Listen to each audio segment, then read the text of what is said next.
You're listening to Polymatic.media, episode 73 for Streamtober 2020. Welcome to the Polymaticast. You mean Spooktober? Hey, John. Spooktober I didn't want to 2020? say. I didn't want to say. I didn't want to say that. You're gonna leave the pregnant pause in it. That's fine. I don't care. Hi, John. How are you? How is your October? Well, the October has only just started, so it's we're already getting stuff everywhere with like October, Halloween, all sorts of stuff. I wonder how this year's Halloween in the US is going to be like. What it's going to be like? Yeah, I mean, I'm of the opinion we shouldn't. Period. But kids don't have any perspective like that, and more importantly, realistically, they're not concerned. Especially little kids, and this is a fun time for parents and kids. It's a bonding experience. So I can't imagine that like parents are going to say no to their kids, and just one of those get those giant plastic bubbles, like the balls you can use, you can get inside of, and then you can roll them around like giant hamster balls. Yeah, I don't think that's likely to happen. I'm a bubble boy. Well, so maybe this is an advantage, and I've talked to my neighbors a little bit about this. But in my neighborhood, I've lived here at least long enough that little kids are now, they're in their early teens or they're teenagers at this point. And they don't really ever do anything here. They just basically, kids get into cars with their parents and they go over to other neighborhoods and they go trick-or-treating and in other neighborhoods. And so in the years past, this used to be something I always wanted to have fun with. So at the last house, for a couple years, I'd dress up the house, I'd do stuff and make a sort of a show of it. And I get maybe a few people. The neighborhood basically would intentionally go dark. So when I moved here, they didn't want kids to show up. No, there was mostly an older class of people where their kids are long gone or have bought their house or whatever, right? It just wasn't a lot of that in the last neighborhood with the original basement studio. So then in this one. There are kids, but they take them elsewhere. I think for us, Halloween isn't really canceled. It's going to be about as usual. There isn't going to be more people because of the Rona. So, yeah. Well, what you could do is like put a box of masks outside your door. I could. I could get the DeFranco like ones. Have like a skeleton on a chair with a mask on. I could get the DeFranco ones where it says, I don't know if he's selling them, where it says, don't be stupid, stupid. Yeah. Well, we don't know when this episode's going to be out, but... Oh, yeah, sure. It might be on Halloween. Happy Halloween, everyone. Ooh, spooky. Yeah. Yeah. So, last episode we were talking mostly about me being stressed. That has somewhat cooled down, so that's good. I'm getting ready to start working on art again. It's just because it's just so busy. You're at the end of the day, you're just like, I am deflating now. I am getting through. I think some of these are sort of self-imposed, but September I was stressed out by a handful of things, and I'm past some of those components already. So I think I feel relieved. So maybe October is not nearly as stressful. I'm past these points. One thing I did last night, without getting in a long history of it, the last job I was at, I had a small team of people that I work with. We had a mixture of junior and mid-level developers. So I always had links to share with people. So I just collect them up once a week and I put them in an email on Fridays. And somehow it went from the few people that I was sending it to somehow them getting forwarded around internally, externally, and then that spreading to people and managers request me to put their direct reports on a list. and that list then grew to a slightly larger list, and then I turned it into a Squarespace blog, not sponsored. So when you copy paste into like a desktop email app, right? And I was just putting it into a text file. It's easy to do it every morning when I was sort of warming up things. I'd go look, bookmark a bunch of stuff, put them into a text file, and then I would just save the text files, and then I would just copy paste them into an email on Friday, boom, and I would send the thing out. So when I started to do this for the blog, the kinds of things that I wanted is I wanted to make sure that anytime, basically the format was I would say something at the top, put a return, a space between. Then I would have like the title, like we kind of do for these Polymatic links, and then I would have a link, and that link would then spawn a new tab, right? So when you're copying and pasting from a text file into an email, all I had to do is format the titles in the bold, which wasn't that hard. And when you click on a desktop email client, it goes off and it opens up your web browser and usually opens a new tab. It doesn't replace like the existing one. So when you are now a blog and you're in a website, I want to control that. So when I would copy and paste the text file in Squarespace, it went from at least keeping the general formatting and the returns to one long string. So I would go and write a bunch of HTML and wrap it all together and then take 30, 40 minutes. And so this was getting compounded on my Thursday nights. So I finally got fed up. I took halfway through September. I said, enough of this. And I said, I'm taking the rest of September off. And last night, I finally wrote myself a little quick app so I can copy and paste the text and it's smart enough to know exactly how to format it. And then boom. Now I'm back to posting for October. So there's just something about like feeling the stress of September and then finally pushing past it, and now I'm solving problems again. So I'm in a happier place. There's something about September that always seems to be busy, very busy month. Yeah, for me then, it's always clustered around this year because I always have like an Otakon, and in the past, in years ago, like a decade ago, I used to also, this would be con season for me.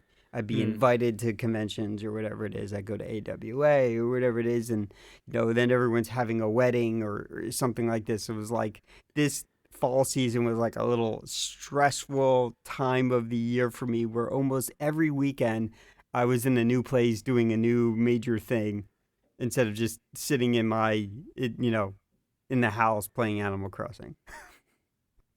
Speaking of Animal Crossing, I haven't touched it. You haven't touched it? Okay. In 2 weeks. I've been trying to get the blue roses for months now. Oh yeah. Yeah, it's really getting annoying.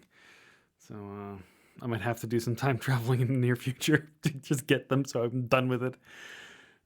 Yeah.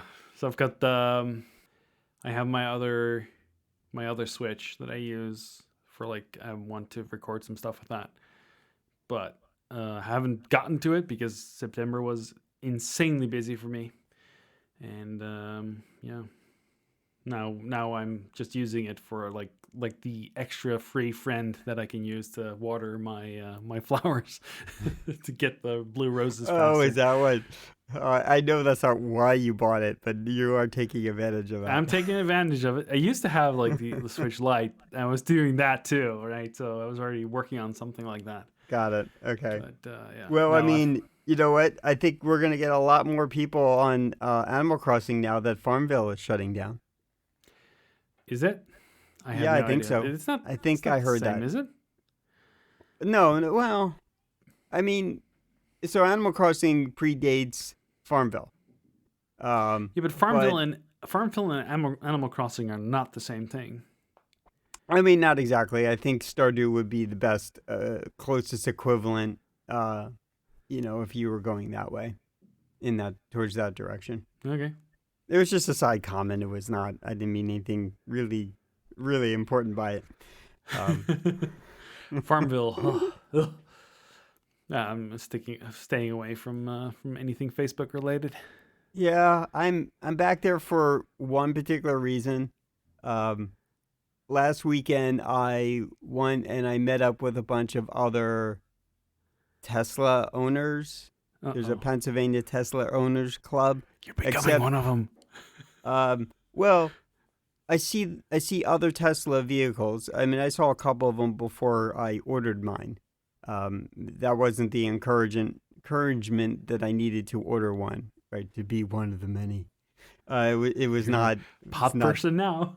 Um, but with that said, I keep seeing them and they're in like a similar routine. So as I'm going to the market on my particular day at the particular time, usually when I'm going to the market, that person is leaving the market. And so I don't know the person as much as I know the car, right? And then there's another one in a different color, and again, we seem to be in a similar routine. So if I stop off after shopping at the market and I go to another like little food store before, I might see that other car, right? So and then I've gone over to Home Depot to do some work around the house, and I see another particular Tesla. And so I'm just getting familiar that there are some individuals who are obviously own these vehicles prior to me, but I've been seeing them around the area, and so it just clicked in as like, why don't I know some of these people? When I was free charging at the township building, there was a particular couple that would go walk around at our township. We have like trails that people can walk Yeah. around. They encourage exercise, so they built trails. And so, this guy would pull up, he'd charge his Tesla, and the couple would go walk the trail. And then I'd be sitting there for an hour or so, and I might see the couple come out, and they say, oh, the guy might say, hey, nice car. And then they pop in, he pops into his Model S and he leaves. So it just seems like I should know some other fellow people in the fam, so to speak. So there's there's no club that is in my area, but there is kind of like a good hour away from where I was. So I want to go meet up with them, but the problem is they all collect, just about all of them collect online, and the online place is Facebook. And so that's the only reason I have basically popped into Facebook to look for said groups. So are you gonna wrap your car with like an Otak generation wrap no, with your logo on it? Never. I didn't buy this car for other people to drool over. I bought it for myself. If I was buying it for other people, then I would have gotten the performance edition so that I could pop friends in there and go 0 to 100 kilometers in like 3.2 seconds. I don't care about that stuff. You know what I mean? I bought the car for me. Yeah. Speaking of going fast, streaming. Yeah. I'm making efforts towards this goal. I'm not sure where it'll stream yet. I don't have a room full of people in this studio here, though I did put something over there you can't see, with an effort to rig up a bunch of cameras in here. Yeah. But I mean, that's my ultimate goal for streaming. But upstairs, I don't think anyone cares to watch me edit OG. It might be a bit of an boring situation. Yes. I don't know. Some people might be into it. I know everyone's interested in knowing their craft. That's why we have so many maker channels on YouTube or streamers, right? You got people that sit there and cook on stream and talk and chat while they do that. Yeah.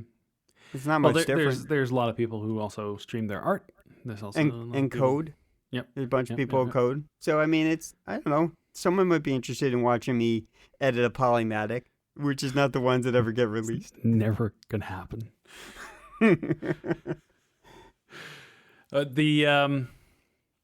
So you've set up an ATEM mini. Mm-hmm. Yeah, the mini or the full one. So Blackmagic, they make a lot of products. So they make a bunch of professional ones, and they've always made professional ones before you get into software like DaVinci Resolve. And they also are notorious for their their pocket cinema cameras. They make some pretty good ones. The most recently, in the last few years, the Black Magic Pocket Cinema 4K and 6K models. So those are pretty good cameras. They're full frame, and they are literally cinema cameras for, I don't know, the body for the 4K I think is, I haven't checked on it recently, but somewhere around $1,300, which is insane because these price points start somewhere around $5,000 usually for the body, despite lenses. So they make a ton of other professional products,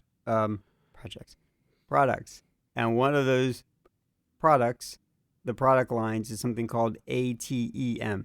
I don't know what the acronym stands for, but basically these are professional live switchers. And they switch streams, for example. Well, cameras, I mean, this is inputs. like newsrooms would use them. Yeah. Right. They have big ones. They have small ones. When you're watching your game sort of happen, you're watching whatever the sports game, your European football.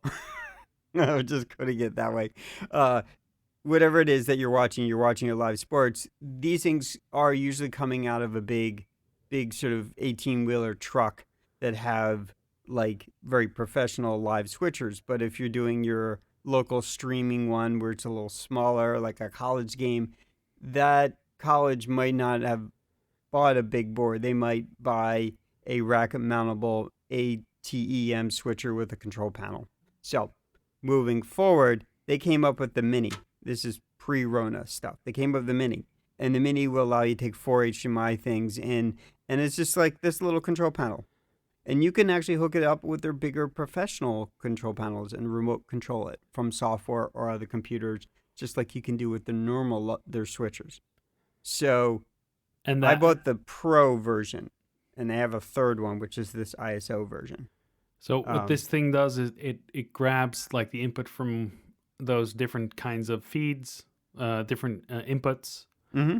That can be a different frame rate, different resolution, and it will allow it to merge it into like a single stream. It will scan, convert everything from the HDMI. Though I unknowingly originally had. So you got to make sure whatever that input is that you match the two. For example, I noticed when I hooked up the switch, it was like laggy. And I was like, what the hell's going on here? So I went in and I dug into the settings through the computer, through software.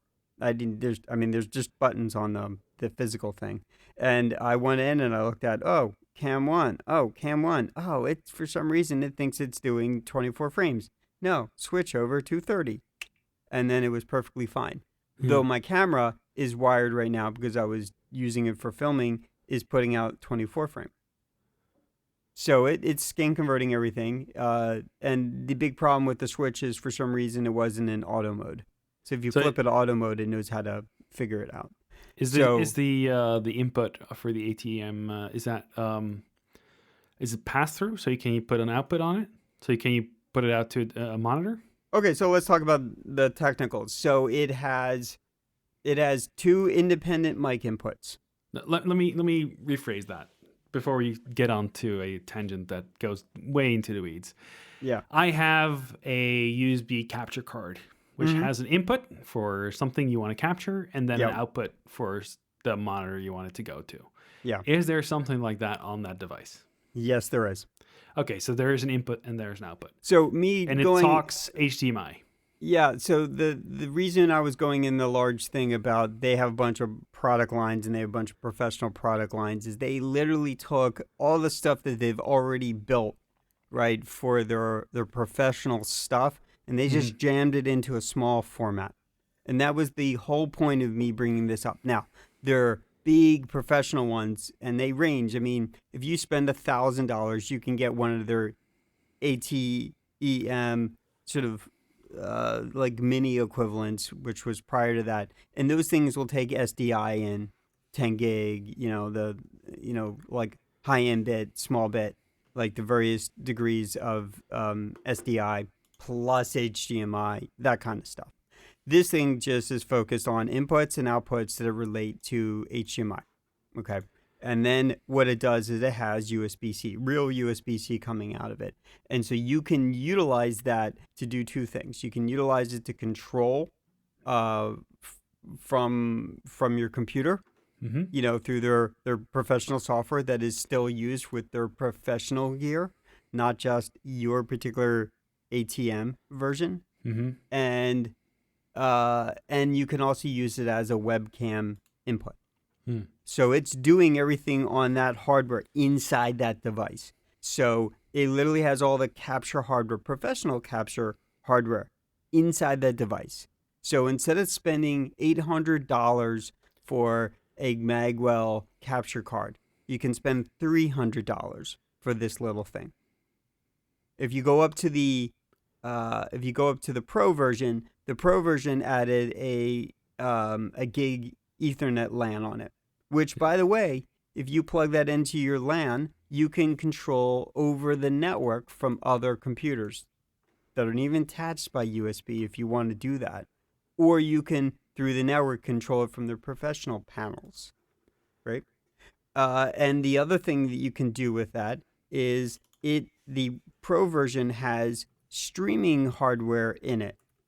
So it will do the transcoding for you on the fly, and you can literally set up to go to Twitch, to YouTube. There's only a few, but they have like 4 or 5 options where you can literally have it stream to multiple things from that piece of hardware, and it will go just right to Twitch from it. But from what I've seen, from what I've read about it, is that I don't think that it does have like the way that my capture card here has it. Right? It doesn't have like an input and then an output for the same signal. So you cannot route like your signal to the monitor. So it does, but it doesn't do what you think it does. So because it's coming from its basis of being a live professional switcher, in that real world, there is... Yes, the live professional switchers will have an additional output. They won't have one output. They'll have 2 outputs. One of those outputs will... actually, they'll have 3 outputs. Okay. So one of those outputs will be what you call program. Another one of those outputs will be preview. Okay. Yeah, but in this case, the program is either to USB as for the webcam input or directly to streaming if you have the Pro or the ISO version. So the reason I was asking is because for most of these, for most people who stream, something like this would be not very useful to them because they're playing games on their PC and they want to see what's happening on their screen, instead of just going through that device first and then... Okay, so you can, with the preview, you can have it as this very configurable setup where you can see all the cameras, including your audio levels. You can just set your preview, right? This is not the program, the preview. But this is usually like what you see inside the news studio, right? They're looking at preview monitors.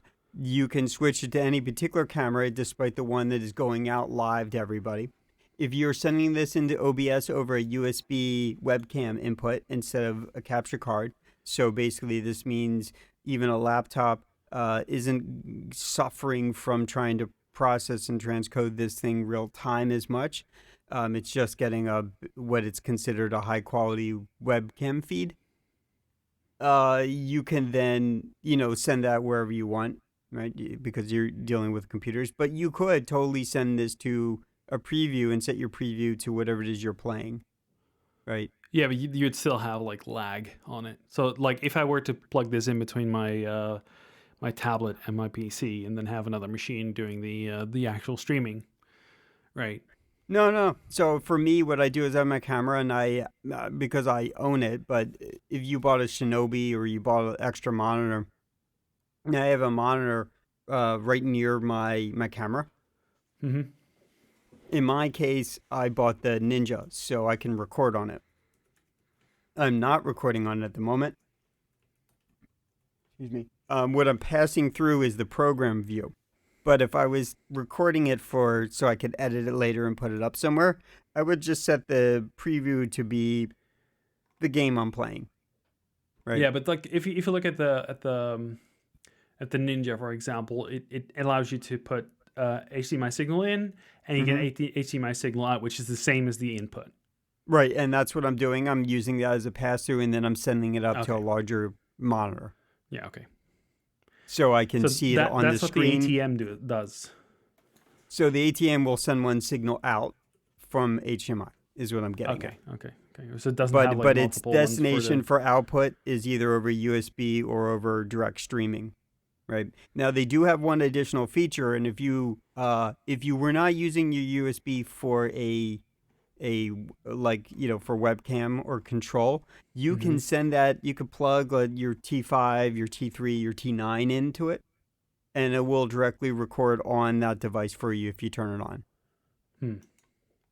And the Pro version, and so what that's doing is it's just in the Pro version, it's only recording whatever the output is, right? Not the preview, the output.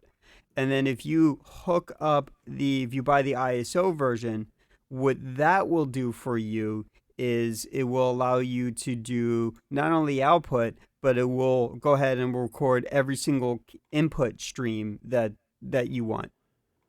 So you could have all 4 inputs plus your output. And because it's a Blackmagic device, it talks to other Blackmagic devices. So if you get one of their it's a hyperdeck. What is it? They have a multi-deck or something like that. If you buy one of that, you literally can plug SSD drives in there, and you can literally have it record across those drives as like extra backup if you're doing a live thing. This thing's, I mean, they cost money, but these are professional pieces. What kind of format does it output? 264, I think. Okay. Is it hardware encoding?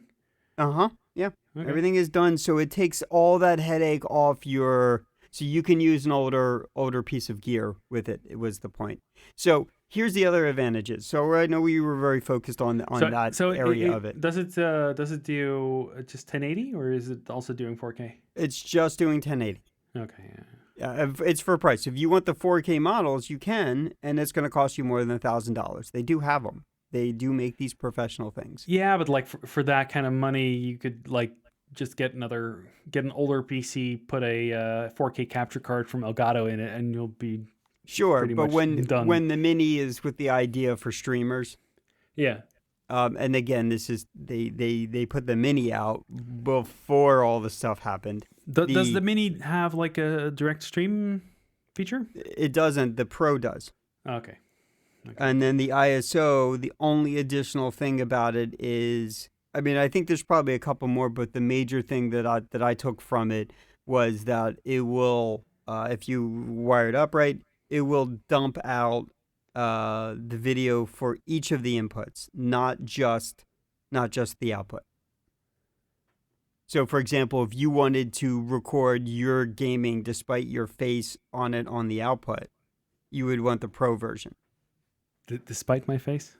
Yeah, so for example, if you just wanted the footage of you playing Minecraft and you didn't want to put yourself, in the corner, little picture-in-picture kind of thing, on the Pro version, it goes ahead and it records that output.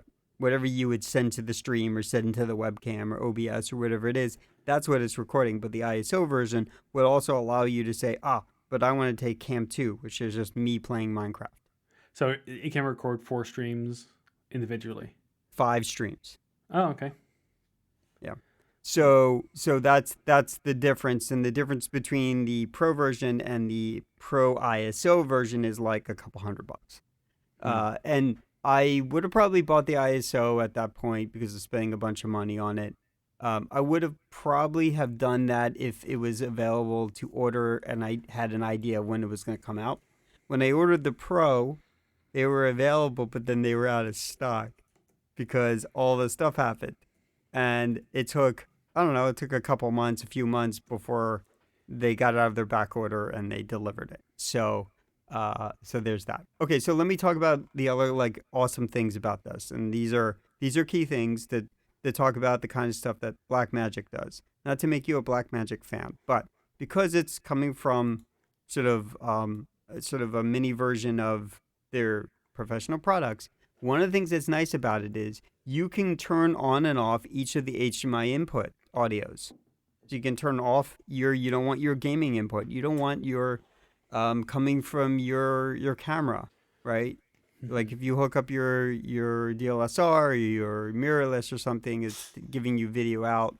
You can turn the audio on and off for that. You can control the volume that is coming into the mix of this.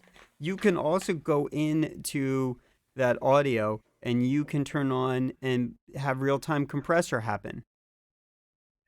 Right? You can do all that stuff or expand it, whatever. You have real-time compressors for all 4 of those, plus the 2 additional inputs that you can add. 2 additional audio inputs that you can add on top of that have all that same control over it. Okay, so moving away from that, if you're just dealing with pure camera input, including, let's say, coming from your Xbox or your Switch or whatever, you can also do some color correction real time.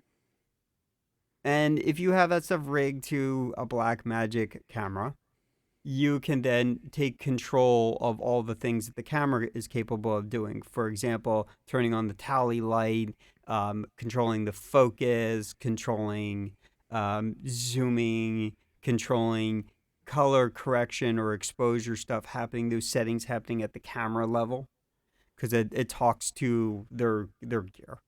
But if you thought that the game you're playing is too dark or something, you could go in there real time and you could tweak it and you could boost it up. So the thing is, for most people, this will be pretty much useless. These things for most people that stream, sure, like this is not for anybody who's not doing like production, basically. Right. So for example, if you're just a streamer and you want to pass this thing in the OBS, then you can buy the mini version, and this will do exactly what you want, and you can hook up if you your want to have microphone. like cameras and stuff. Can it do like something like a? Can it do keying like Yep, it can do keying. Yep, it has professional keyer built into this thing. Okay. Doesn't even work with the Elgato green screen thing? I mean, it will work with basically any green screen, you know. I mean, any of the chromas, right? So, but like, if you have, if you're just starting out streaming, this thing is not for you. Even the mini one. I think that depends. I mean, if you're starting out streaming, you need a PC that's pretty, in pretty good spec to be able to handle all this stuff, right? You're gonna need a real like discrete graphics card. Typically, the recommendation is NVIDIA, right? And you could do it with an older NVIDIA, but you want to be in the 10 series or the 20 series roughly. And then once you get past all that, you're still looking at somewhere around $1,000. That is despite your monitor and your fancy mouse and keyboard and all that stuff. Okay. Yeah, but even if you're playing games like a higher resolution than like 1080, right? Then it doesn't take that.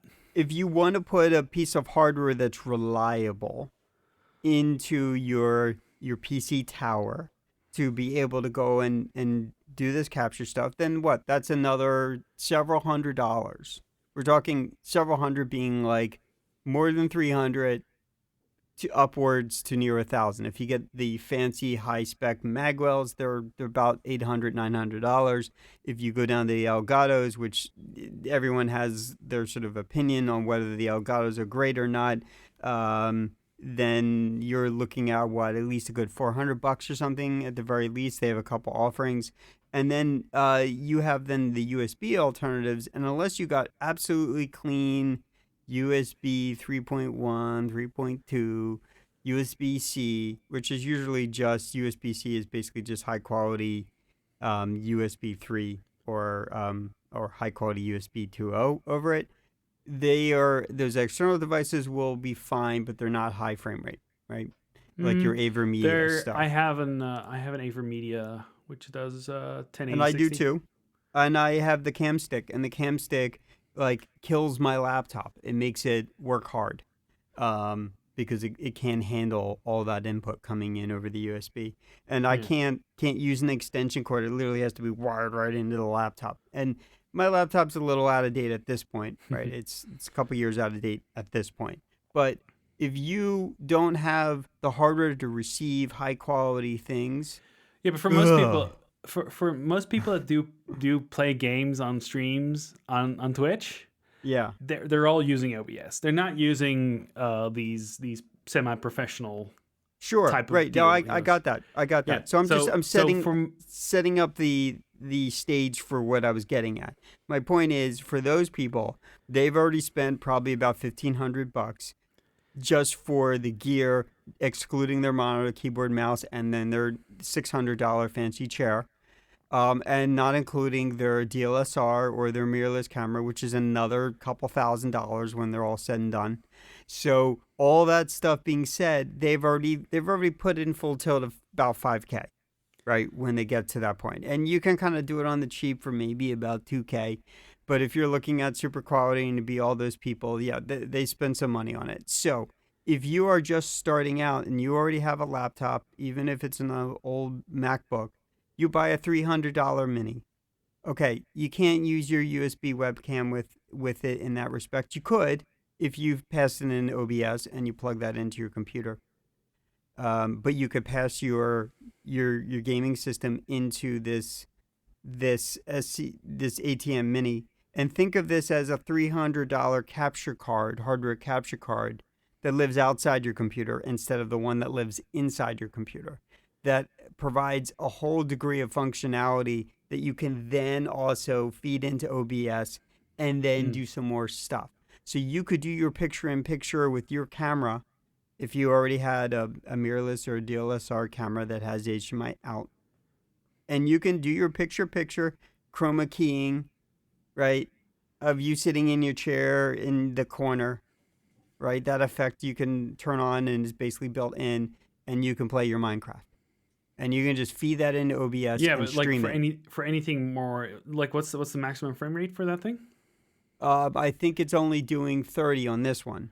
Yeah, okay. So anybody who's playing like any esports games is going to be not happy with that type of refresh rate.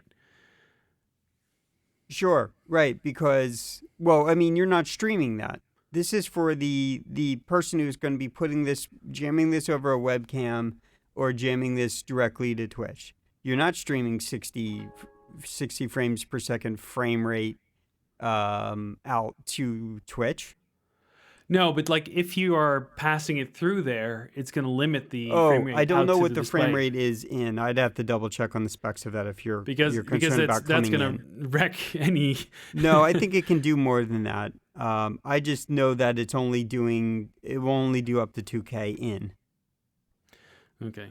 Yeah, but I mean, again, if you're just starting out, your starting point is $300 for this device. You should at least if you spend $1,500 on a computer, you have the specs to just run it off your machine. Sure. Well, what happens if you want to get into streaming and you're in college or you're a teenager and you don't have a $1,500+ computer that has a $500 capture card in it? I have a €400 computer sitting right next to me, running, being able to capture 4K. Okay. With OBS. Okay. So you can still pass this thing in OBS. I'm just saying is if you have real world hardware and camera and stuff like that, where your whole world is not living off a USB and a laptop and OBS, if you want a little better of that, and you need some kind of capture card equivalent, and when the cam link makes your system swell, or even the AverMedia is sort of laggy because of the USB, because of your older laptop, you need to kind of put that encoding hardware somewhere else. And that's what the ATEM serves as a purpose. Yeah, but I'm not saying it's a replacement. I'm just saying is like it for my needs, even when I go and I upgrade, I think at this point, because all the beefy laptops aren't available, when I upgrade to like a tower, I build a tower, I'm still not going to buy a $900 Magwell. I'm going to hook up the ATEM. ATEM, sorry. I always drop the E. Yeah, so So it could be. Does it output like 4 or 5 HDMI video signals? Like, can you do like 5 separate? You have 5 inputs on it, right?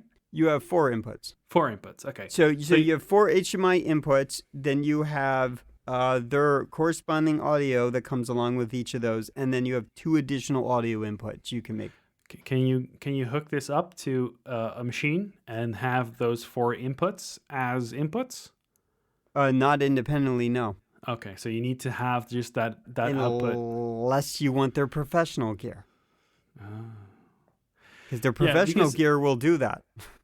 Yeah, the problem with most of these USB cameras and stuff, and even with like the EOS webcam thing that came out from Canon, like you're gonna get some lag on some of that stuff. Sure, right. And so if you have one of those, if you have a DLSR, even your 600D that you have now, that's a little bit of an older camera, so that predates the I won't turn off because you told me not to turn off because you are taking my HDMI output and putting it somewhere, right? But most new mirrorless cameras and most new DLSR cameras will have an option where you can say don't turn off. Like, don't go to sleep. I have that EOS thing set up, I have a power supply hooked up to it. Mm-hmm. to the camera, so it's like it's now no longer powered off battery, and it just keeps being turned on. It's still turned on, so just works really well. Yeah, I think my 2 would just turn off.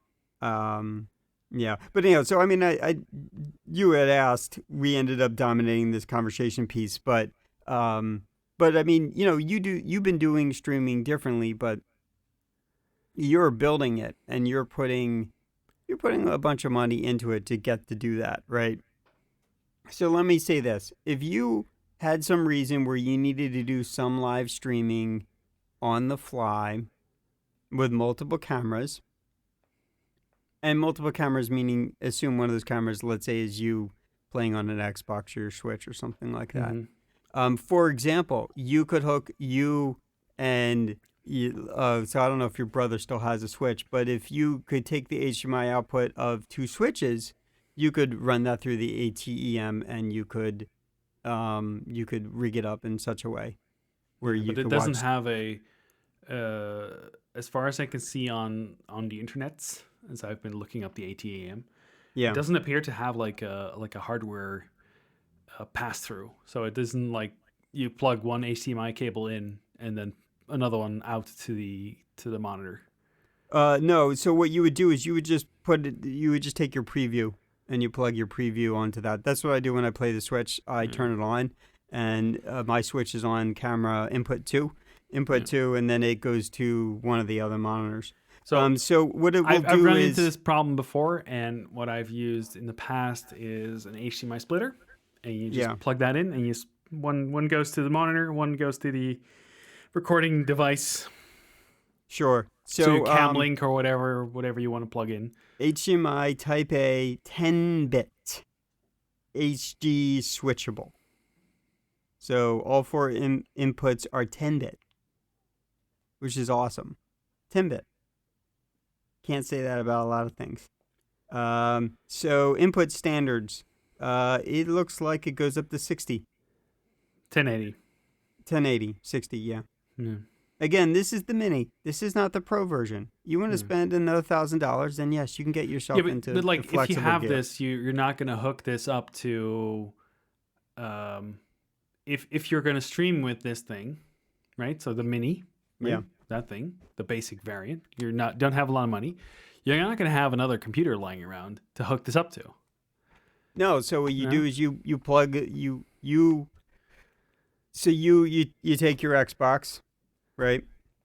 You plug this thing in, you take your USB-C out, you plug that into your highest bandwidth USB port on your laptop or your computer. You take your webcam, you bring that into OBS. You can bring this in because it's a webcam input feed. It'll show up as a device. You can take the audio from it if you want or not. That's up to you. You can control that audio on the device itself and through the software on your laptop with OBS. You can go and take control, and you can you could put a limiter on the audio coming from your gaming I can see setup. that with like people who are playing console games. But Yeah, most people on Twitch are not streaming console games. No, but the only problem with the console is you got to get it to an HDMI input on this thing. It won't take analog. Yeah, but that's like not like most new consoles do have HDMI. Oh, sure, right, yeah. So this isn't to replace the kind of setup you have, which is you're using a combination of USB devices plus your computer plus OBS. You can use the ATEM without OBS, and then you can use the ATEM with OBS.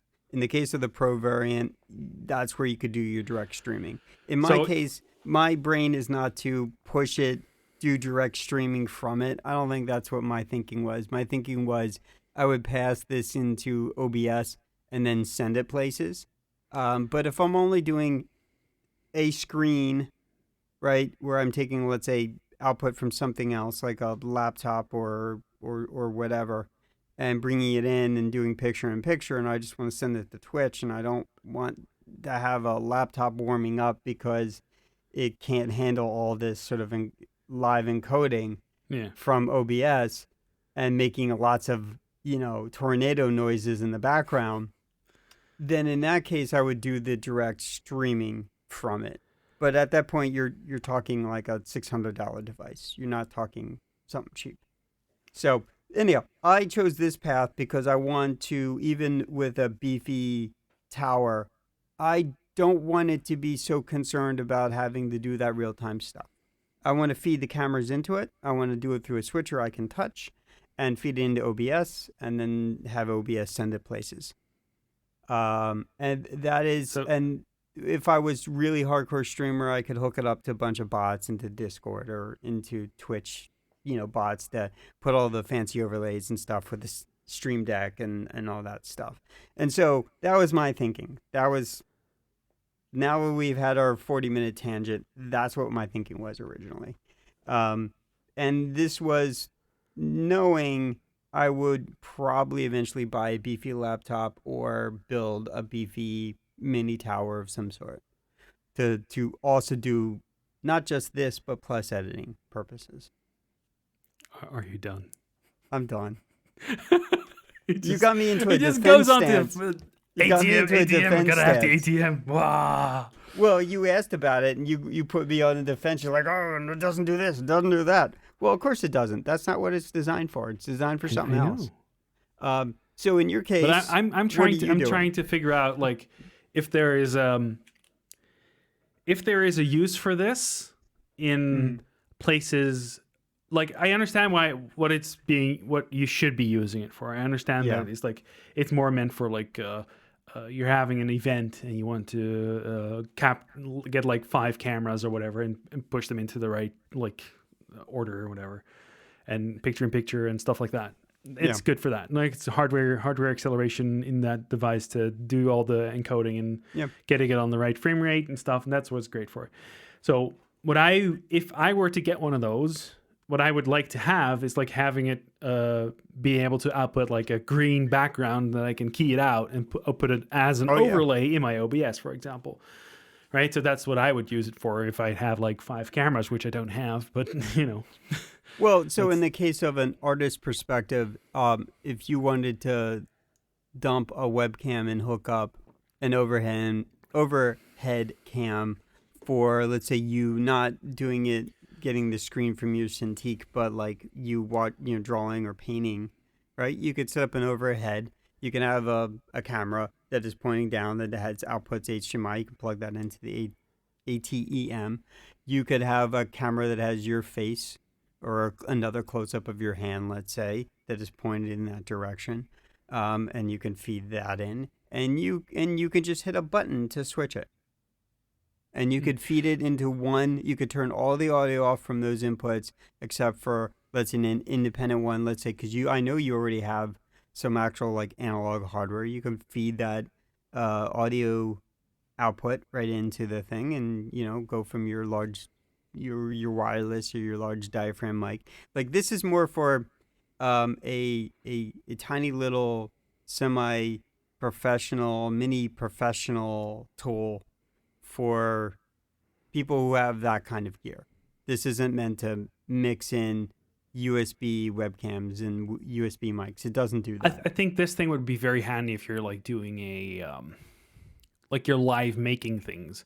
If you're like building a 3D printer, or like you have a desk where you have like multiple camera angles, because as soon as you have like more than 2 cameras hooked up to a PC with like over USB, things get very let's say, even if with good hardware, you're gonna get hit with performance over the CPU.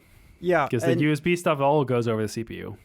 Yeah, even so, like in OBS, you can record to OBS directly, which is good. You can also stream to various things with OBS, which is good. And then you can take various different kinds of inputs that are available to the computer, including NDI, which could be also external like hardware. And Blackmagic makes lots of NDI professional gear. Of course they do. If you care about that stuff. But so yes, you could do computer-based live switching through OBS, and it's very good for a lot of that.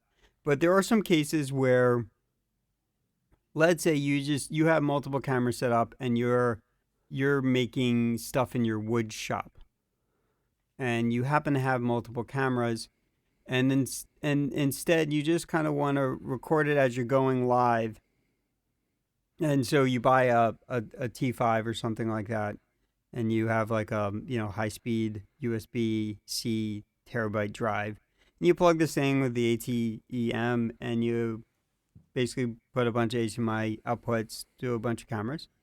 And you have your wireless mic or whatever it is, and you can do your little live event, and you don't have to necessarily send it out to the world to see. But you could record it that way. And you can switch your cameras when you feel you need to. Be your own little newsroom, I guess. And that's what it's designed for. People are using it for their gaming, putting their picture-in-picture and keying themselves out so that they're floating in a corner while they play their games. Yeah, or like if you're doing like a cooking thing or whatever, it doesn't really matter. If you have like something with multiple angles, this would be wonderful. But like for people who are doing like game streams, like one webcam, this is like totally overkill, totally useless. Oh, sure. Because at that point. But even for me, like when I'm doing like I'm game recording more recently, but like for like artwork streaming, I don't have a face cam. I don't put that shit up there. It's like I don't do that. But like some people do, and even then it's like one camera. It's not going to be, it seems a bit overkill for that. But even then, if you have a good camera with an HDMI output, this could help. If you have more than one camera, that would help reduce the amount of like input towards the PC that you're using to do the thing. So the intent for me was original thought for this, and I bought one for upstairs, and I think I'll buy it probably the Pro, or when they come with a new fancier version, maybe later, if I still have a need, because who knows what we're going to do with all this. Everyone is happy to be on Skype and at home and never having to drive here in the studio anymore. So like this whole in-studio experience for OG recording probably is just going to go away, because the basically the cast is not going to want to leave their comfy chairs from home. But in this case, we were typically having, at least me and Matt all the time, me and Matt plus someone on Skype. At the peak of things, we would have 4 or 5 people here all the time. And so my thinking was I was just going to hook a bunch of HDMI cameras up to the 4 spots. Actually really the 5 spots, but like have one sort of a cam that covers two mics and the other 2 mics, and then I guess me from the point of the view from the board and everything. And I would run that into the ATEM, and I might do a live streaming out to a unlisted YouTube for patrons, and then I can just have it literally record hardware, or maybe send it into this new computer that would record it, and just to capture it, and then we could have basically the video version of our recording. Well, you can And have your. Can you do like live cutting of the image? Could you like yes, remove parts of the image that's being put in? Like, could you crop it, for example? so this thing doesn't do that crop. I guess is what you're saying, like put letter bars on something dynamically. The Mini doesn't do that. I don't know if their other gear does that kind of thing. No, it would normally. It doesn't do that. You could partially do a wipe that does that sort of theater clothes thing if you would add letter bars like that. But I know that's not what you were asking. You were asking, can it do like split screen kind of stuff? It does a picture-in-picture feature. It does have a bunch of pluggable palettes in you can put into the software where you can do different digital video effects that are programmable from their suite of other things that they offer for all of their live switching gear. And if you had those, you could plug them into the software and program the Mini to do that stuff. The reason I ask is because you could like have like multiple people on different Skype calls and have them all together and like do the grid it. Yeah, create like a talking head in a jar style. Right. Yeah. So I thought about that. Like, how would I handle that? So there's a couple. So the one that handles this the best, which is not the most secure, is Zoom. Zoom will give you sort of that gallery view, and that is, and it's the most sort of, will go into a full screen and doesn't have everyone's like avatar names and stuff. Like Skype is not good about that. But there is a desktop version of Skype, not the UWP one that comes with Windows, that will provide NDI output. So if you were to bring that in OBS, you could take the NDI output in OBS and do stuff with it. But this thing is a piece of hardware. It doesn't do that sort of dynamic stuff. Again, as a company, they have that stuff. But in this device for $300, no, it doesn't have that stuff. Of course not. Why would it? They give you a high quality real time color corrector. They give you real time audio compressor, but they don't give you all that like those real time effect things. They only give you some of that stuff, right? For $300 or $600, depending on which model you buy.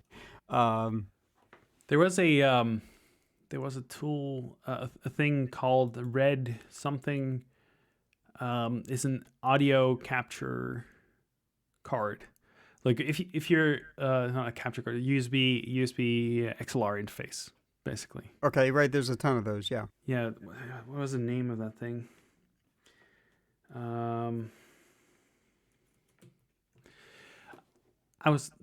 Because we've talked about video a lot, right?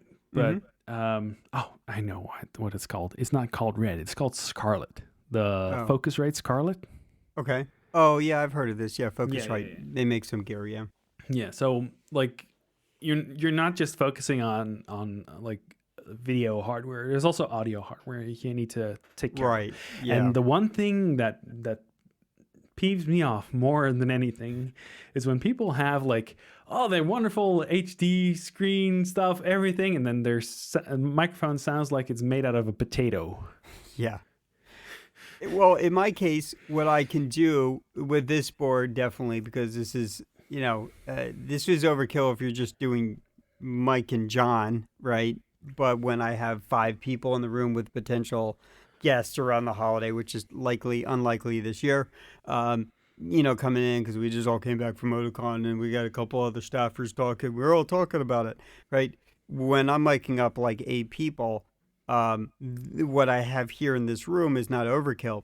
But if I was to imagine hooking up a couple cams to that, and then I could feed the same output that would end up on recorders out to the live stream real time and or to the ATM for it to do the stream or into recording, I can just take one of the 6 outputs I got, plug it right over into the thing, and it's basically like me doing a live video podcast recording, and it's just Alan over here every once in a while. Oh, Paul and Bryce are talking.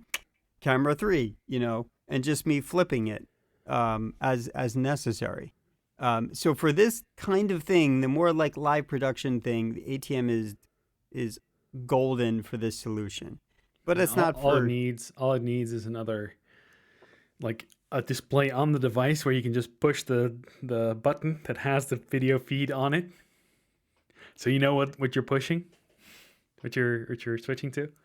Oh, well, I mean that's what the preview is. I mean I can't show you. I understand, but like if you have like 5 buttons, you have to keep remembering which one is which. Like, Oh, I know. I mean, I think that's pretty easy. What you could do is if you buy this thing for, I don't know, for a couple $100, actually, not even for $200, I bought a 60 hertz, 2K, almost bezel-less monitor that I love. I bought a second one. That's what I hooked up when I redid my office area, and it's only like $200. It was actually, I think it was on sale at the time. It was $150, and it's like a 23-inch, 24-inch monitor. It's not even meant for like video professional stuff. It is perfect for what I need. I can use it with a computer, and I can use it with HDMI. And I literally run the preview out of the ATEM to this thing. And it's just like this 24-inch monitor. I can glance up over in the corner and I can see what's going on. So when I hit the preview, I can see all 4 cameras. And I know to hit the big old button 2, 3, 4. It's real easy for me to remember because I can look up the preview and I can see which camera is what and hit that button.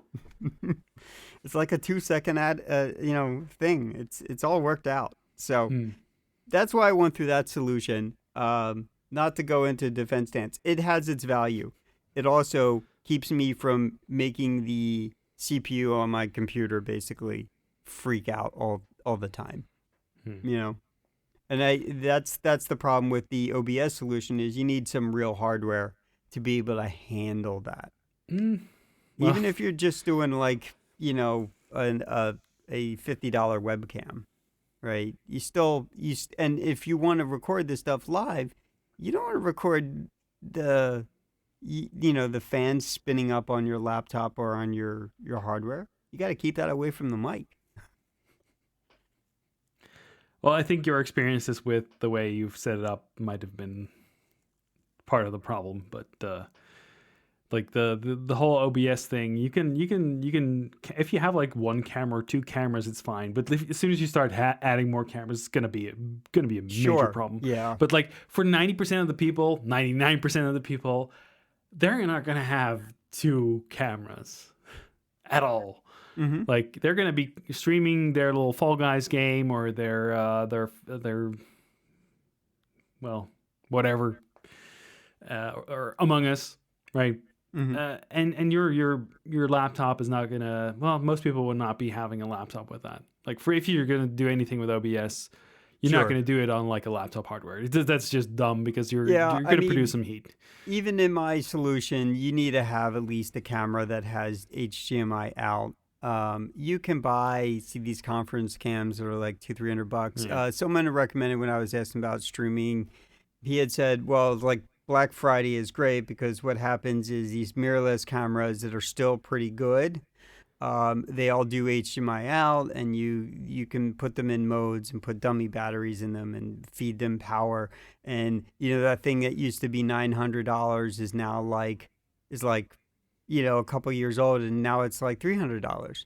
And you can put real lenses on it, and you can buy it with a kit for $300. You can buy a 6000 Alpha 6000 for $300 now, and that's perfect. You can plug that in, and you can get yourself a high quality webcam, right? That you could go out and shoot pictures with if you wanted, and you could do it that way too. In fact, that person, him and his girlfriend, no, not his girlfriend anymore, sorry, wife, they do a cooking stream every Monday night. They do a live cooking thing. They've been doing it for years. It's called Cooking with Heat. You can find it on Twitch. And they have a ton of $300, 6,300, a 6,300 cameras or whatever. And he bought them on discount, on Black Friday or whatever it is when the new hotness is coming in and these things were coming out. And they use the ATM. He does use it for that. He also uses OBS. So he'll feed the ATM to OBS, and Brent is one of these people who has bought plenty of $900 Magwell cards. He loves the Magwells, but he also has put it through its paces, and he has, and they also intermix GoPros into that solution too, right? And they use Stream Decks with it, right? You can hit a couple buttons and do all this stuff. But, so he has used the ATEM into his solution as well. But the point is, I'm saying is, if you have a situation where you get one of those older cameras and you use it as just a high quality webcam, and you buy a $300 device like the ATEM and you hook it up to your console, you're golden. That's it. You don't need the PC at all. If you, one, can't afford it, or two, you don't want that solution set up for you. If you just want something that doesn't, and if you're talking the ATEM Pro, if you're doing the Pro, where you're not having it just record stream directly, then you would just have it stream directly from the device. Then yes, it's a little more money. But it's not a PC replacement. It serves a different purpose, but it could be used as a good supplement, is my point. Anyway, back to the thing about the microphones. Yeah, sorry. So the problem with that is that there's a lot of people. You went on a tangent all on your own there. I know. Sorry. Well, you wanted to talk about it. Okay, so let's focus on microphones for a second. Yeah. Because that's my biggest pet peeve. Like, I know a lot of people who stream artwork and then they are on microphones and it sounds like, I don't know, potato. I think that's even too much. They're speaking into a cup attached with a string to the computer. It's like one of those. It sounds like they plug a headset into the microphone input and talking to the headset, but like like they're using a speaker as a microphone. That's what it sounds like most of the time. Mm-hmm. And of course, I'm a little bit over like making it more dramatic than it is. But like, you can get a really cheap audio input for your microphone, for a good microphone with a good microphone stand with a shock mount for about $200. Yeah, but most of those, a lot of those people. Okay, so for those, you can even get the AT2020 with a USB plug on it. Right. Like with I got the thing, and you're done. You're golden. That thing is great. Yeah, it was like $100 or something. I'm talking through one right now. There's I'm not kits talking that come with USB version, with a stand, with one of these microphone. With the arms. They'll put you around $200 or $150 or something. And you can buy kits. Yeah, absolutely. And a lot of people are now doing that. But some people want to use a gamer headset that goes over USB, and those things cost roughly the same thing. They cost about the same. They sound so bad. Oh, I agree. They're not meant for like a better. If you're just streaming and you don't care about recording that stuff, that's what most people do. But they're meant for, like, you're playing on a team and you need to get the audio out to your Discord, right? And that's fine, right? You're having a voice conversation over VoIP, and that's fine. But like, if you're streaming it out, you want to have the input for your audio be good enough that it doesn't sound so bad. So I don't know, maybe it's just I'm looking at the specs of the ATEM, and it says 2-channel input and output. Maybe those 2 inputs can also be switched as outputs, and I just never knew that for headphone. Maybe that's because I noticed there's a headphone thing there, but I use them as inputs. It's possible I could reverse them. I should check that out. Anyhow, sorry, I was just looking at the specs. So I was just curious to see what this piece of hardware is capable of doing. Research on the go, huh? No, I mean I already bought one, but I just was curious. I was looking at the mini. I wasn't even looking at the higher end versions. But But I was just curious to see what its capability was. It's interesting. do you have any experience with like the Focusrite stuff? So I've done a bunch of different audio interfaces. So Focusrite is one of them. Presonus is another one that's pretty good. Um, what was the other one? We're talking through it right now. The Audent ID4, I think the ID4, and then they have a ID8 that's coming out this year. That's a pretty solid thing. That's like I think it was $130. That's another one that's a pretty good audio interface. Actually, that one's pretty banger. It's not metal on its casing, but you know what? It sits underneath this table on top of the new tower, and I pass stuff into it and out of it, and it's clean as heck. Hmm. So you can buy a bunch of really good audio interfaces. Tascam makes some professional stuff. I was using that for a while. I had bought a the 16 by 8, which means 16 inputs, 8 outputs for $300 or something. I pre-ordered it. It was a $500 device. And then my analog board died, and I used that for OG for a couple years until I killed that. But you can buy a bunch of these audio interfaces that do a really good job. In this case, we're talking through a board right now. Surprisingly, it started working. But if you have a modern PC, some of these big, nicer quality mixing boards that have all kinds of knobs and faders on them will also do USB audio that you can feed into OBS. Yeah, right now I have a Yamaha MG10 that I use for like the input for this microphone, Right. and it takes the output from a USB interface that is plugged into that thing. It's a Uh huh. really janky situation, and I have myself on the left, you on the right, so I can record it into Right. like a Zoom device. I'm looking at getting the L8 Mm-hmm. still because it's available now, so I should probably just buy it. Yeah, you Um, should. So in that case, what you would be able to do is you'd be able to plug us both in independent channels, yeah, and then you would be able to record with the L8 discreetly each of those. yeah, and Um, that's the problem I have right now. It's just with just podcast recording. I'm looking to set up a podcast for artists, like an artist podcast. mm-hmm. So that's my big problem with that is like I have to get like a way to have multiple people in the same conversation So you without could, hearing themselves. This is a um, totally different tangent story, yeah. but like I have two setups here. I have one for my art station, which is Mm-hmm. also the podcast station apparently, and then I have another one over there, For the gaming. pointing towards that way, with a let me see what that is. A Behringer Xenos Q502U. Anyway, it's an okay thing, but the problem is I can't monitor my own voice, so I cannot hear myself through the headset.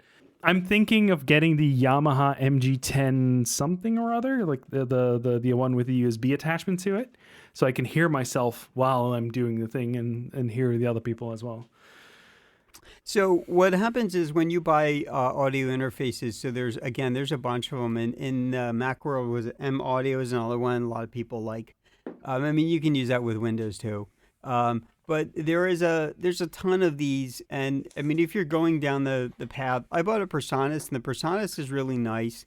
It's a little overkill for what I immediately need upstairs, but the other part of it is um, there's something to be said. Okay, so not a long tangent, but these Phantom Power mics, these are analog, right? Mm-hmm. So if you're gonna pass in through something like that, now in the case of like the AT 2020, they have a USB edition.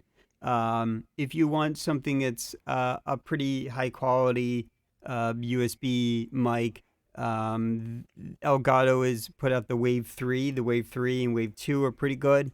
The Wave 3 is like I hear from people, is the equivalent of a SMB7, which is like a radio broadcaster mic, but it only outputs to USB. Maybe the Wave 3 also outputs XLR as well.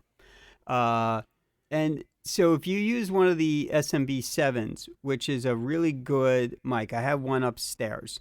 You still need, it's a phantom power mic, so it needs power, and it's so good that it basically needs, what people do is they use something called a cloud lifter. If you buy a single cloud lifter, it's going to cost you $150 to $200 for that thing. And that thing, because the phantom power needs to be fed into the SMB7, you need to get another phantom power box. So that's another $50. And if you don't have that on your board or on your audio interface, it gets complicated. So to buy an SMB7 mic, that's $400. Then to be able to even hear it on most boards or audio interfaces, then you need another $200 you got to spend plus your cables, and you want those short cables, and then you got to go buy your audio interface to be able to feed that kind of thing into it. So a USB solution is great for one person, but not two people. So that's why you use boards, or you could use these audio interfaces. But these audio interfaces aren't really 100% designed for putting two people in the room together and plugging it across.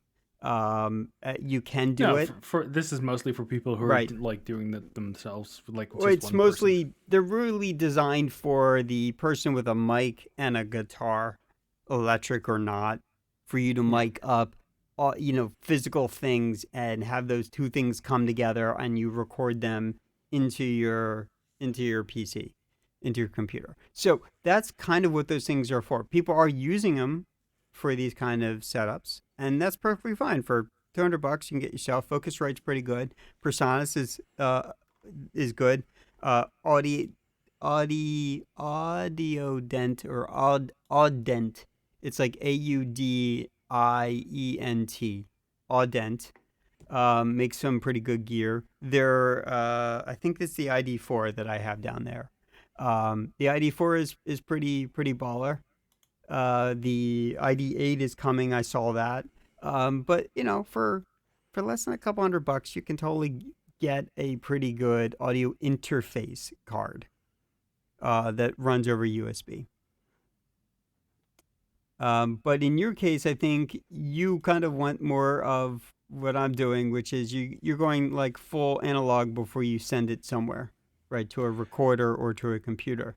Well, I just want to be able to hear that I'm not doing that my voice is not too loud, or like it's not, I don't have a check on myself.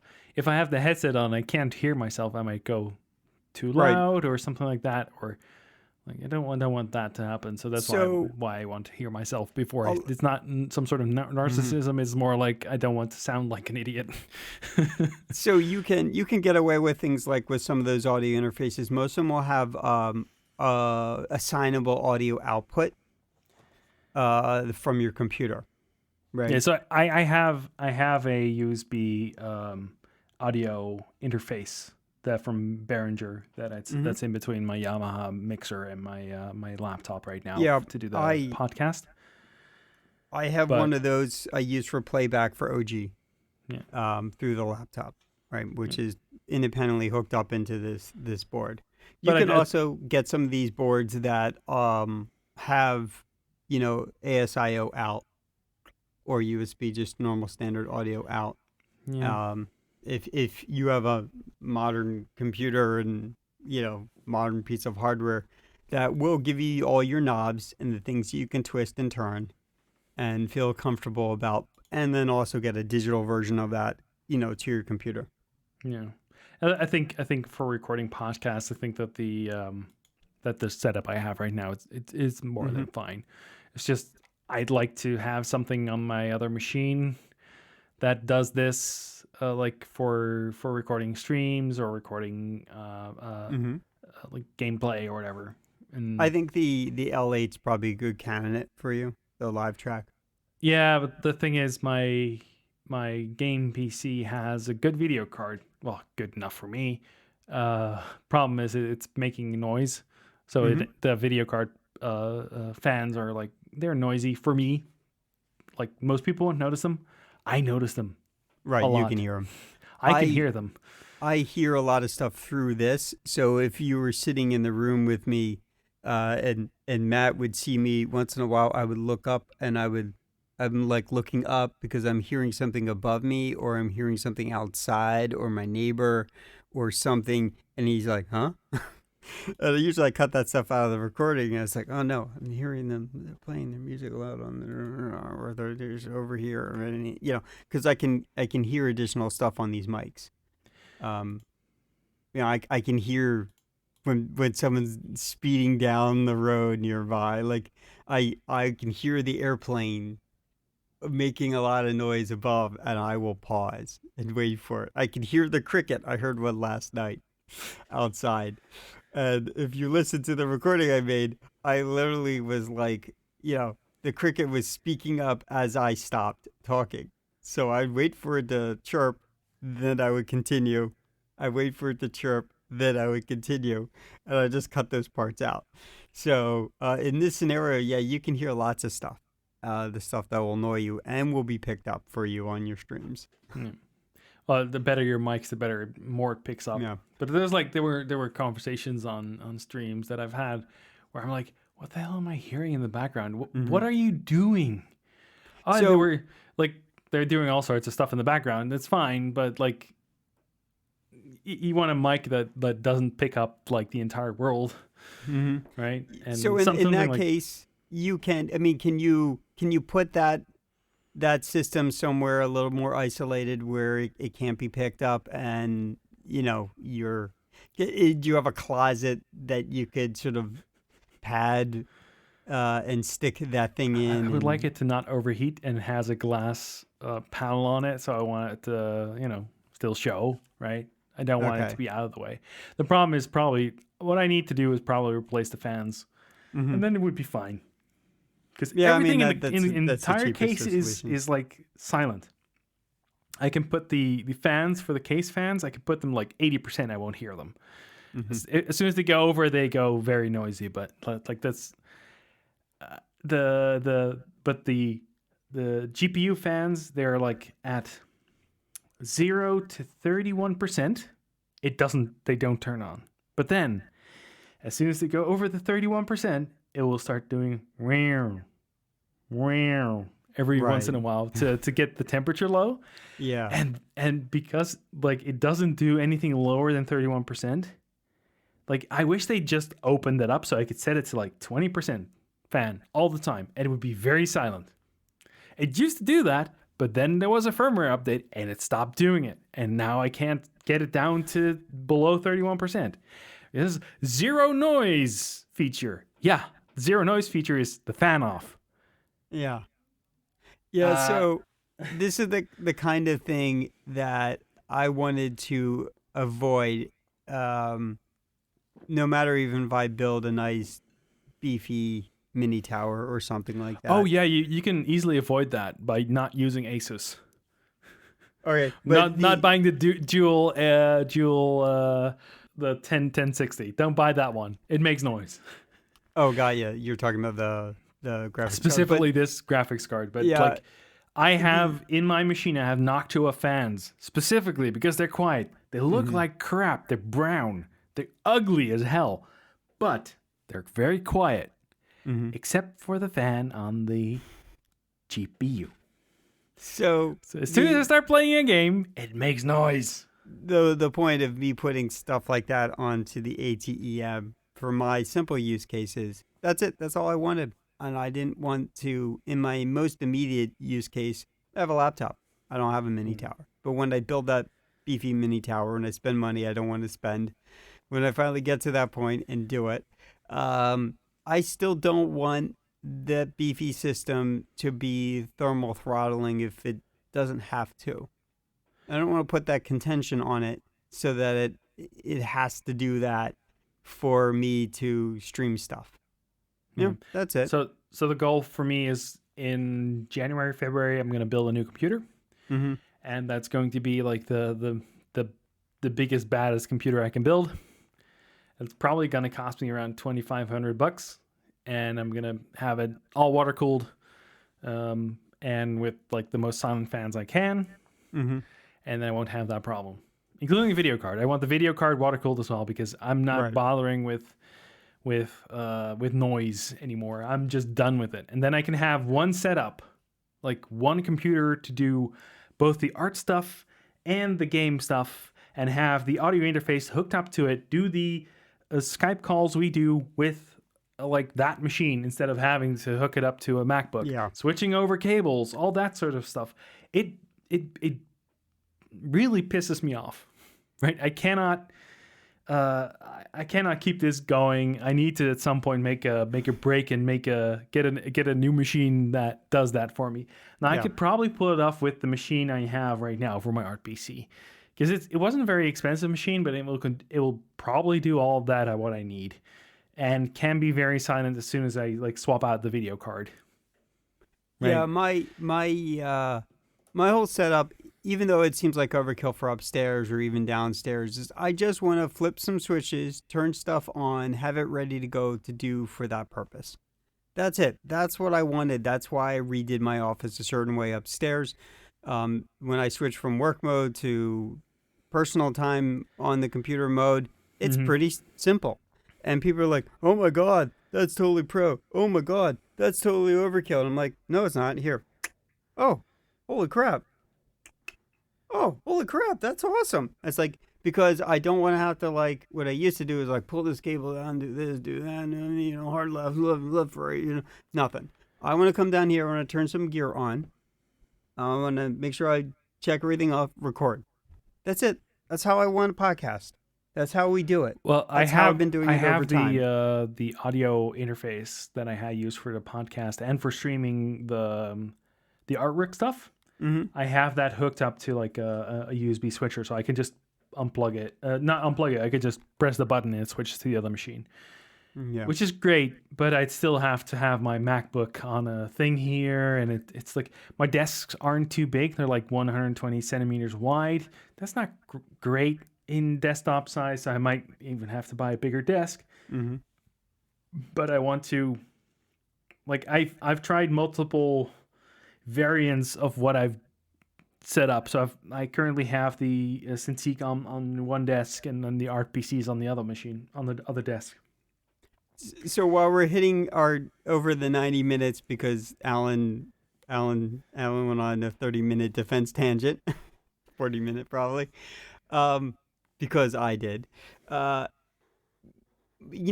ultimate goal here is that I really just want to have a setup, turn it on, have this area of the house where we do recording or this or that. Upstairs, it's a little mixed, but that's fine. I don't really have a room or place for it elsewhere. I would have expected you to do like a recording of the Polymaticast upstairs at some point. So the only thing I have a little especially bit of considering trouble with it's going to become winter now.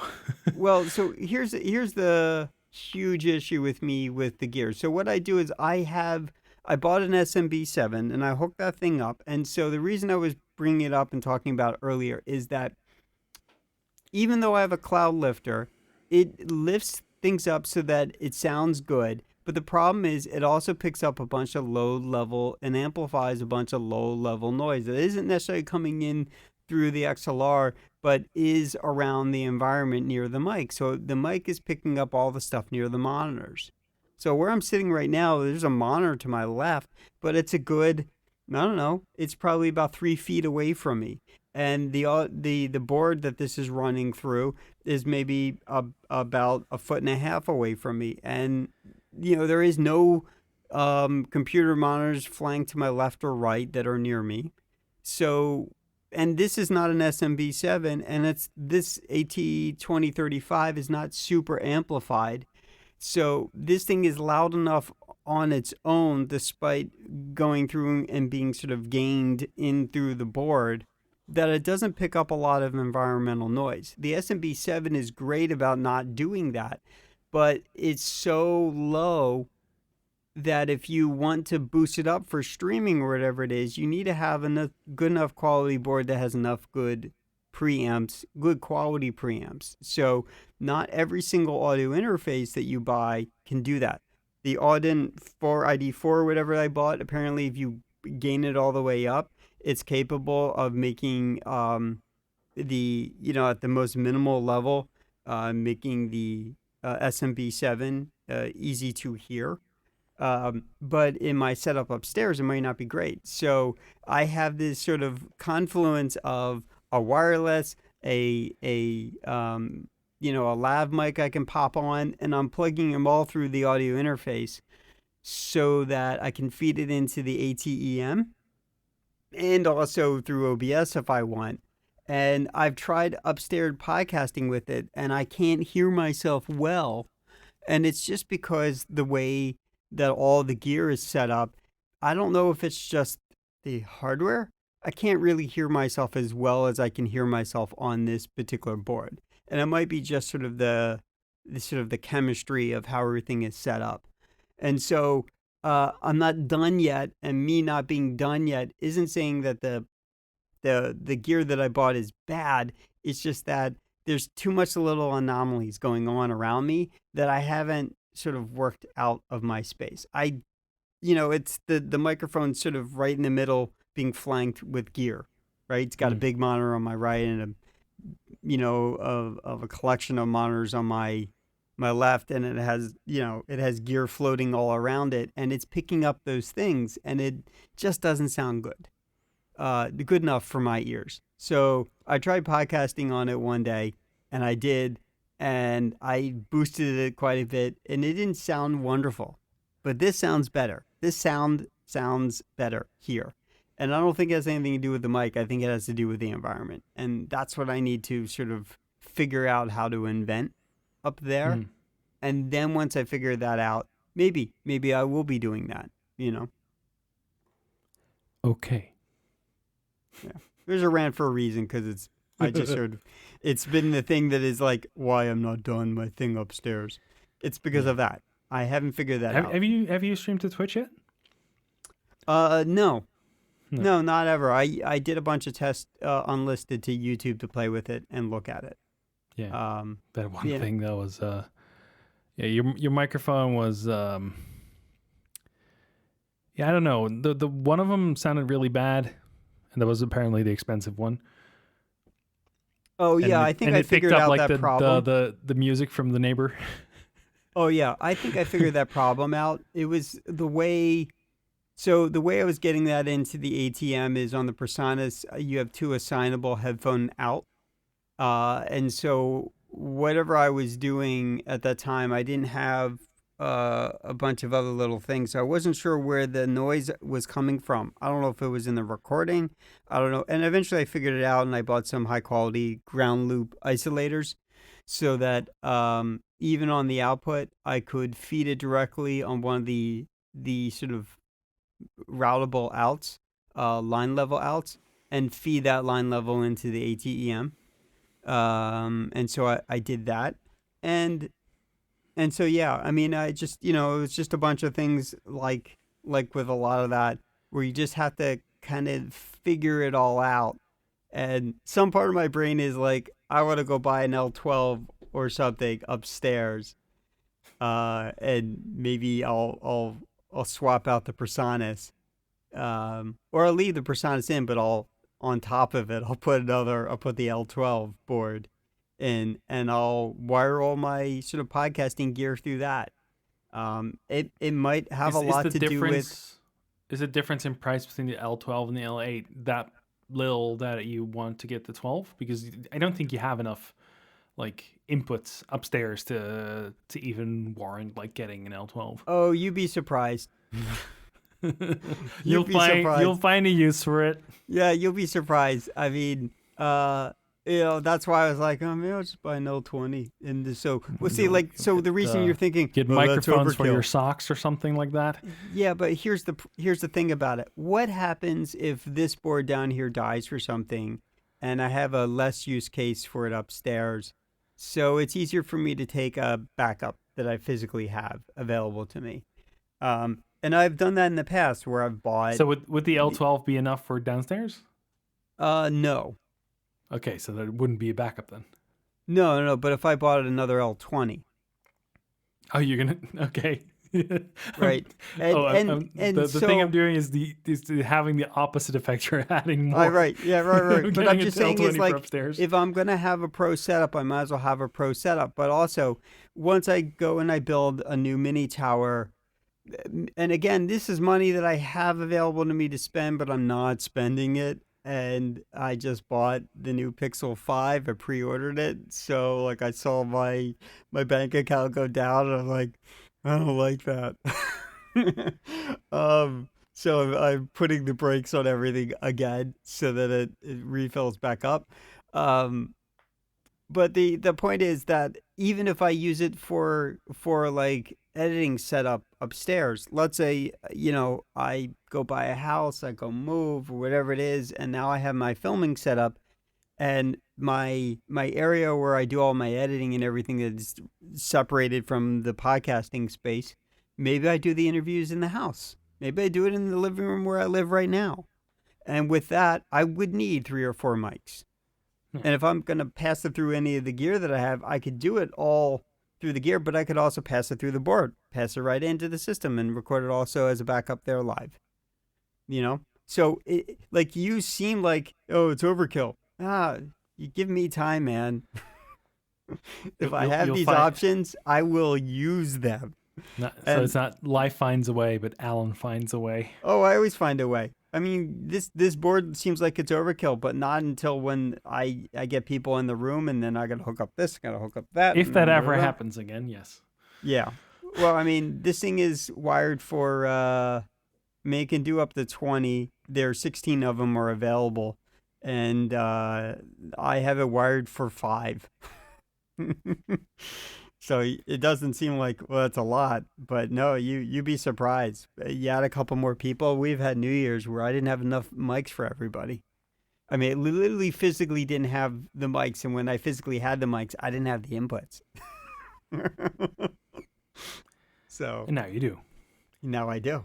Mm-hmm. Well, yeah, I guess I do. I have a lot of filming gear. I could hook up a lot more mics. Okay. So do you want to go through the fun stuff? Yeah, sorry. Before we end up with another 2-hour one. Yeah, okay. Let's go run through it fast. Hold on. Let me get organized. So this is therapy session about streaming, but I think from my perspective, I chose a slightly different path than you did. Yours is more of the traditional I don't think we actually talked at all about my setup, but that's fine. Well, you wanted to dive in the ATEM. I was just to let you talk. What?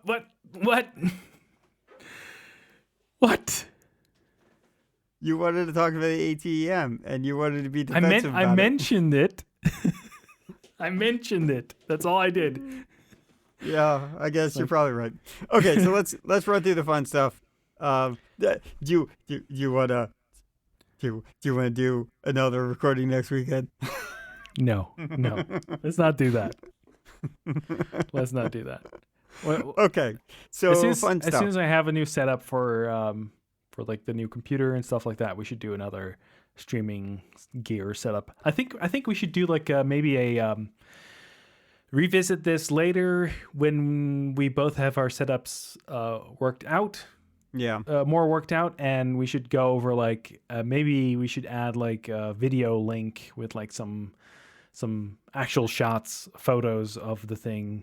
I could make like we could make one podcast with like photos where we could show the photos, right? Or link to the photos where we have them, so you can go through them, see what we actually have set up.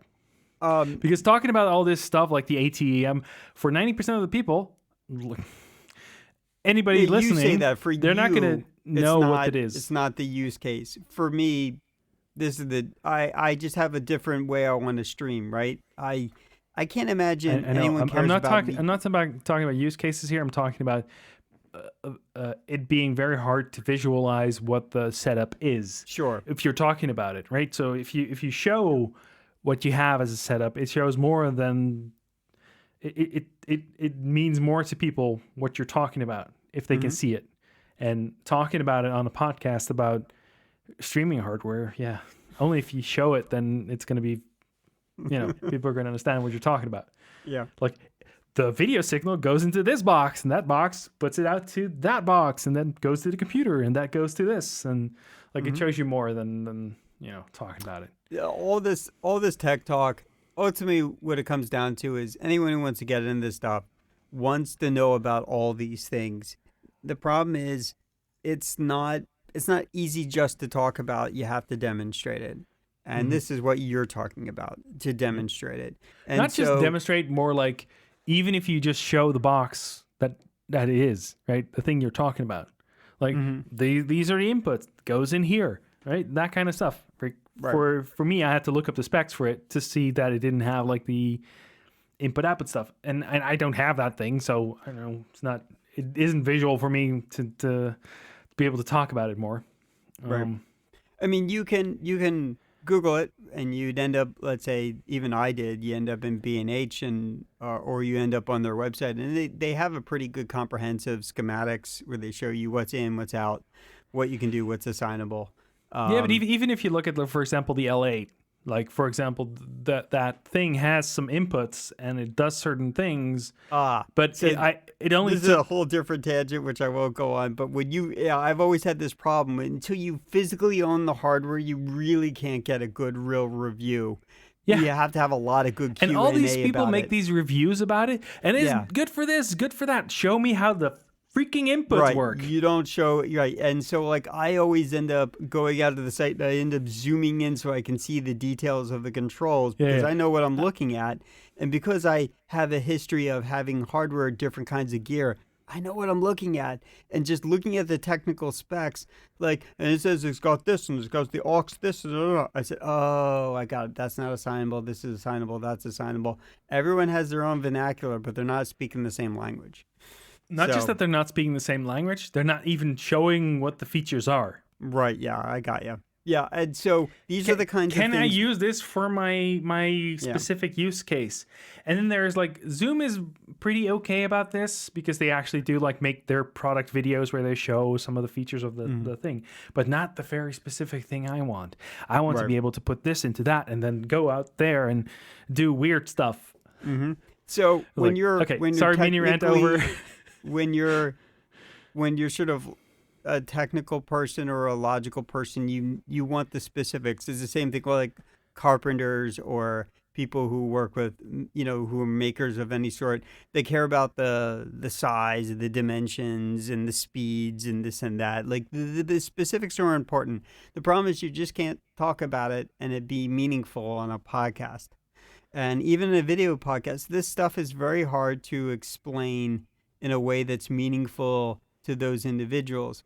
And if you're just talking to, your grandparents who want to have a podcast, you say, buy this, plug this here, and here, and you're good to go. And in that case, there are solutions for podcasters like that. It's called the Go XLR, Rodecaster Pro. You can load it up to make your fart sounds while you're doing your live recording. Like, it can do those things.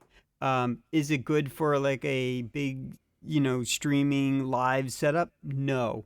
Is it good for John who wants to talk and record all the stuff in one little several $100 package where then he can also use with his computer with OBS and record a video camera to show himself drawing? Yes, it's perfect for that.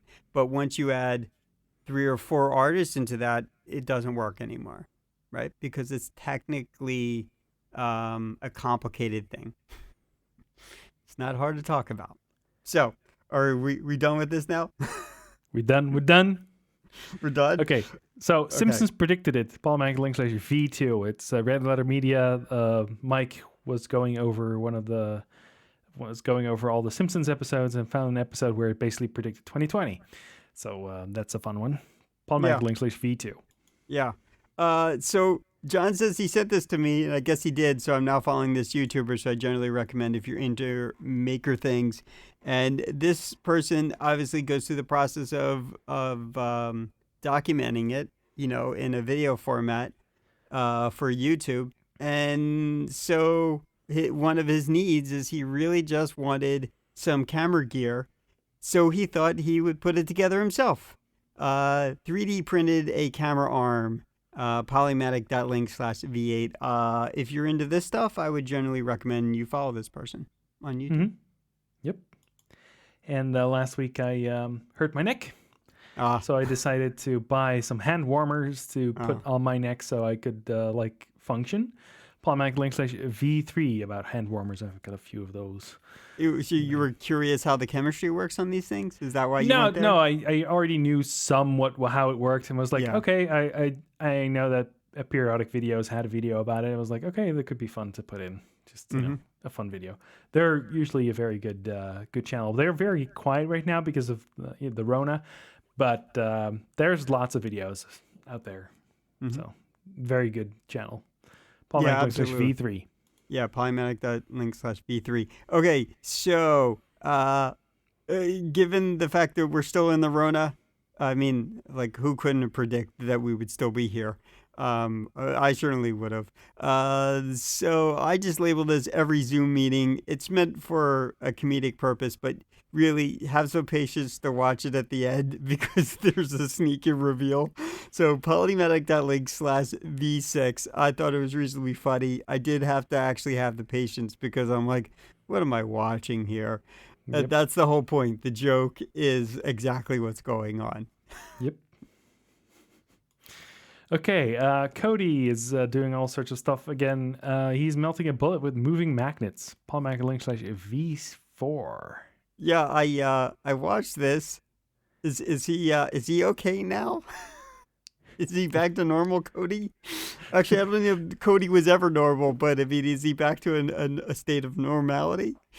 Well, I think he's still doing his Mars thing. Okay. In Chicken Hole Base.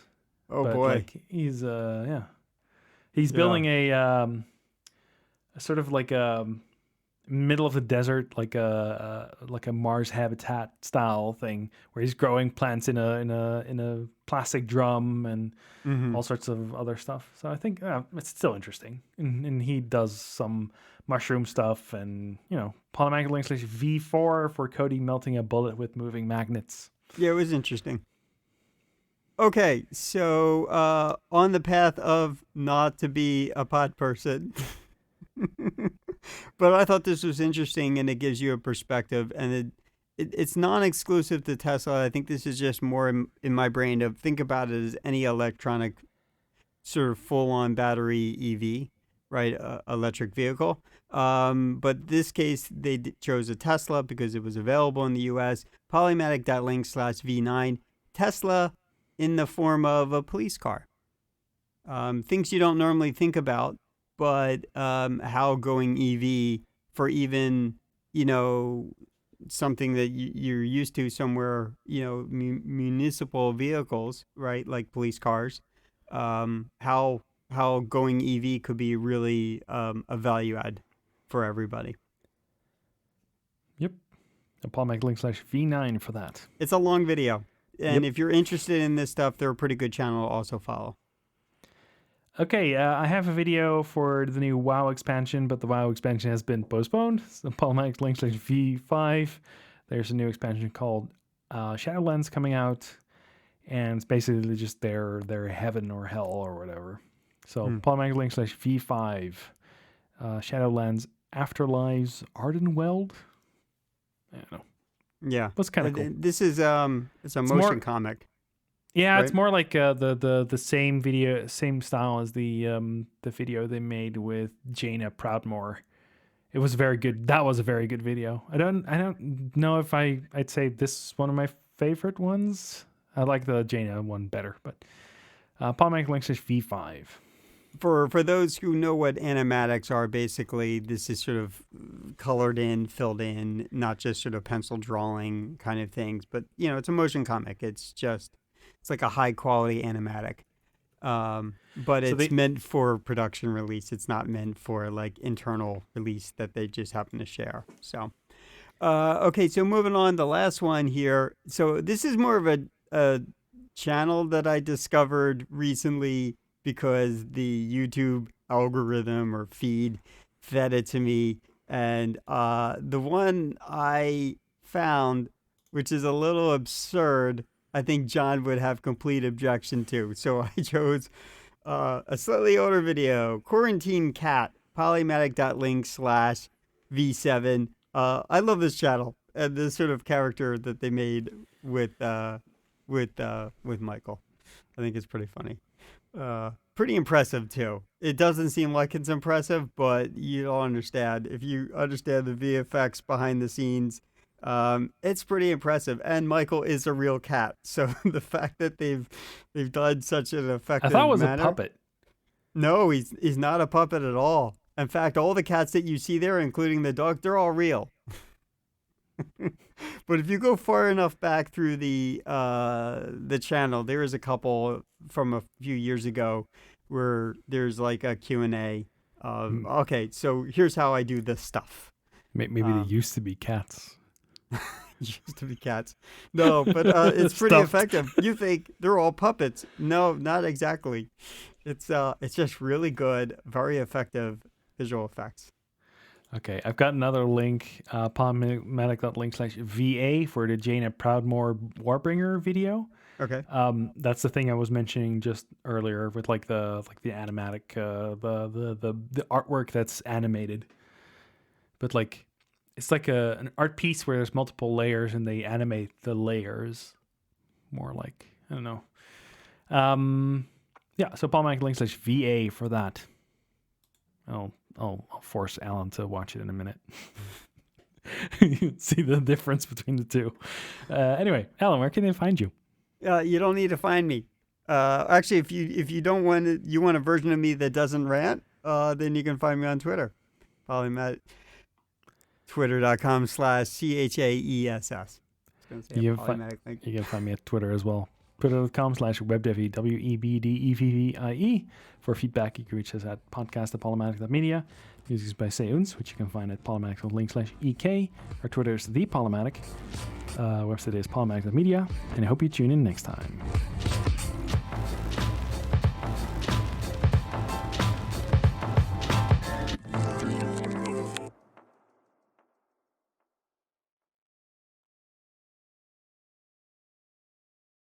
Without getting in a long history of it, the last job I was at, I had a small team of that's gonna stay in.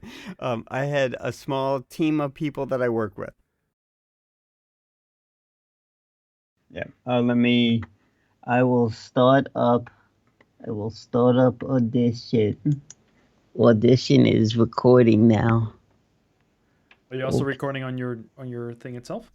Now I am also recording on the hardware.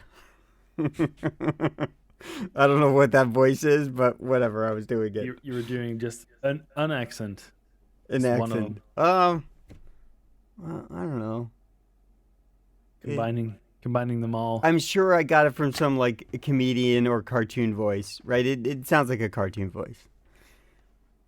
It sounds like that the old bewildered man or something like that. You know what I'm talking about? I can't think of a cartoon character that sounds like that, but I had some kind of general image in my mind. I won't be doing it again. Sorry. Let's not do that. Ruined. It's either caught on the recording or it's not. Okay. It's going to end up, it's going to surface at the end of the show.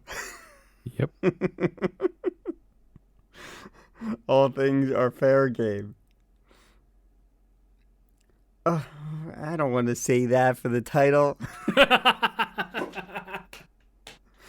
I'm going to say something else if I can remember it. All right.